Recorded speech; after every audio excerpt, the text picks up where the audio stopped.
அச்சம், மடம், ஞானம், பயிர்ப்பு என்று சொல்லக்கூடிய 4 வித குணாதிசயங்கள் இருக்க வேண்டும். இவளா பெண் என்று உரைக்காமல் இவளல்லவோ பெண் என்று உரைக்க வேண்டும். அப்படி இருக்கையில் நான் யார், இது எந்த நாடு, இதுதான் அயோத்தியாபுரி நாடு என்று உரைப்பார்கள். இந்த அயோத்தியாபுரி நாட்டை ஆளக்கூடிய யுவனேச மன்னனின் ஒரே மகள், என்னுடைய பெயர் தான் மலர்விழி மலர்விழி மலர்விழி என்று உரைப்பார்கள். அப்படி இருக்கும் தருணத்திலே சின்னஞ்சிறு வயதாக இருக்கும்போது என்னுடைய தாயார் என்னை விட்டு பிரிந்து விட்டார். சின்னஞ்சிறு வயதாக இருக்கும்போது தாய்க்கு தாயாகவும் தந்தைக்கு தந்தையாகவும் இருந்து வளர்த்தது என்னுடைய தந்தை தான்.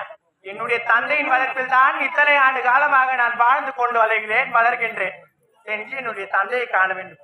அதற்கு முன்பதாக காவலனை காண வேண்டும். டே காவலா,